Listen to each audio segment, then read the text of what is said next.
noticias del día en Colima Noticias. Hola amigos, ¿qué tal? Estas son las notas más importantes del día. Lo que parecía ser un movimiento serio pierde credibilidad y control. El grupo Yo No Soy 200,000 y el grupo de los encapuchados que exigen y demandan a los diputados bajar sus percepciones se enfrentaron verbalmente y se lanzaron a amenazas hoy por la mañana en el Congreso del Estado. Como quien dice, están juntos pero no revueltos. Y mientras ambos grupos perdían el tiempo desacreditándose, los diputados se quedaron esperando la conformación de una comisión para atenderlos en la sala de juntas.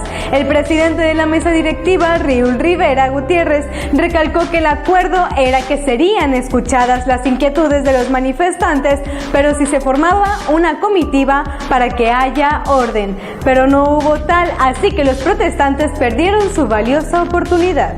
La líder del sindicato del Ayuntamiento de Villa de Álvarez, Teresa Ramírez, alzó la voz y denunció que existe acoso laboral del área de recursos humanos por actos de prepotencia contra el personal, ciudadanos y movimientos de trabajadores sin justificación alguna, y resaltó que el gobierno municipal está desperdiciando el capital humano por venganzas políticas.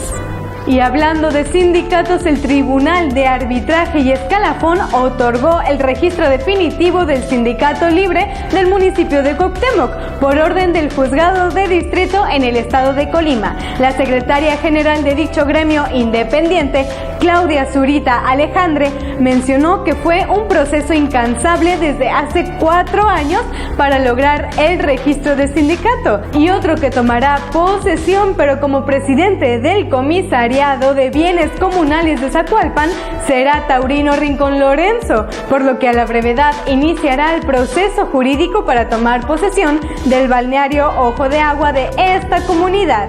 Al respecto, Rincón Lorenzo hizo saber que solicitarán al secretario general de gobierno, Arnoldo Ochoa González, respaldarlos para iniciar el proceso jurídico y recuperación de dicho balneario.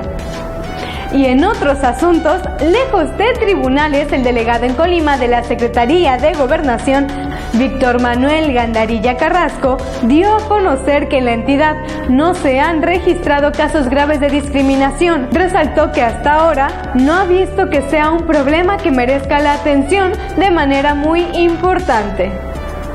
Y estas fueron las notas más importantes del día. Recuerda seguirnos en Facebook, Twitter y YouTube. Yo soy Fátima Gray y nos vemos mañana. Fue una producción de Colima Noticias TV.